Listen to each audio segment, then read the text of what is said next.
Chapitre 1. L'atelier était embaumé par la senteur puissante des roses, et quand une légère brise d'été souffla dans les arbres du jardin, entra par la porte ouverte la senteur lourde des lilas et le parfum plus subtil des églantiers. D'un coin du divan de coussin persan sur lequel il était étendu, fumant comme à son habitude une cigarette, Lord Henry Wotton pouvait tout juste apercevoir le rayonnement des douces fleurs couleur de miel d'un cytise dont les tremblantes branches semblaient à peine pouvoir supporter le poids d'une aussi flamboyante splendeur. Les ombres fantastiques des oiseaux fuyants passaient de temps à autre sur les longs rideaux de tussor tendus devant la large fenêtre, produisant une sorte d'effet japonisant, rappelant ces peintres de Tokyo à la figure de jade, qui par le moyen d'un art nécessairement immobile, tentent d'exprimer le sens de la vitesse et du mouvement. Le murmure monotone des abeilles cherchant leur chemin dans les longues herbes non fauchées, ou voltigeant autour des poudreuses baies dorées d'un chèvrefeuille isolé, rendait plus oppressant encore ce grand calme. La sourde rumeur de Londres semblait comme la note bourdonnante d'un orgue lointain. Au milieu de la pièce, posé sur un chevalet droit, se tenait le portrait grandeur nature d'un jeune homme d'une extraordinaire beauté.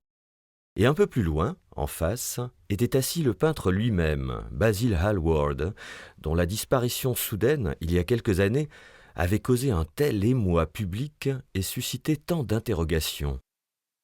Le peintre regardait la gracieuse et charmante figure que son art avait si subtilement reproduite, un sourire de satisfaction sur son visage. Soudain il tressaillit et, fermant les yeux, mit ses doigts sur ses paupières comme pour emprisonner dans son cerveau quelque étrange rêve dont il eut craint de se réveiller. « C'est votre meilleure œuvre, Basil. Ce que vous avez fait de mieux. » dit Lord Henry d'un ton languissant. « Il faut l'envoyer l'année prochaine à l'exposition Grosvenor. L'Académie est trop grande et trop vulgaire. Chaque fois que j'y suis allé, il y avait tant de monde que je ne pouvais voir les tableaux, qui étaient épouvantables. Ou alors tant de tableaux que je ne pouvais voir les gens. C'était encore plus horrible.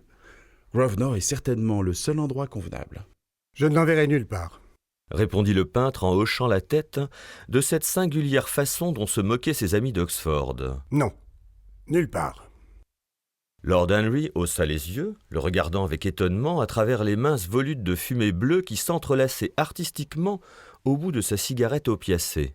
« Nulle part. Et pourquoi donc, cher ami? Pour quelle raison? Vous êtes incompréhensibles, vous les artistes. Vous remuez ciel et terre pour acquérir une notoriété, et dès que vous l'avez, vous semblez vouloir vous en débarrasser. C'est ridicule, car s'il existe au monde une chose pire que la célébrité, c'est de ne pas en avoir. Un portrait comme celui-ci vous placerait au-dessus de la jeune génération anglaise et rendrait les vieux malades de jalousie. Enfin, ceux encore capables d'émotion. Vous allez vous moquer de moi. Je ne peux pas l'exposer. J'ai mis trop de moi-même. Je savais que vous alliez rire. Trop de vous-même. Même parole, Basil, je ne vous savais pas si vaniteux. Je ne vois vraiment aucune ressemblance entre vous, avec votre rude et forte figure, votre chevelure noire comme du charbon, et ce jeune Adonis qui a l'air fait d'ivoire et de pétales de rose. Mon cher, c'est Narcisse lui-même, tandis que vous... Il est évident que votre visage respire l'intelligence. Mais la beauté finit là où commence l'intelligence. La pensée est une exagération qui détruit l'harmonie de n'importe quel visage. Au moment où l'on s'installe pour penser, on devient tout net ou tout front, ou quelque chose d'horrible. Regardez les hommes ayant réussi dans une profession savante. Ils sont parfaitement hideux. Excepté, évidemment, dans l'Église, mais dans l'Église, on ne pense pas. Un évêque dit à 80 ans ce qu'on lui a appris à 18, et la conséquence naturelle est qu'il a toujours l'air charmant. Votre mystérieux jeune ami, dont vous ne m'avez jamais dit le nom, mais dont le portrait me fascine réellement, n'a jamais pensé, j'en suis certain. C'est une admirable créature sans cervelle qui pourrait toujours remplacer en hiver les fleurs absentes et nous rafraîchir l'intelligence en été. Ne vous flattez pas, Basil. Vous ne lui ressemblez pas du tout. Vous ne comprenez pas, Harry. Je sais bien que je ne lui ressemble pas. Je le sais parfaitement. Je serais même fâché de lui ressembler. Vous haussez les épaules, mais c'est la vérité. Une fatalité pèse sur les distinctions physiques et intellectuelles, cette sorte de fatalité qui provoque, à travers l'histoire, les faux pas des souverains. Il vaut mieux ne pas être différent de ses contemporains. Les laids et les sots sont les plus favorisés dans ce monde.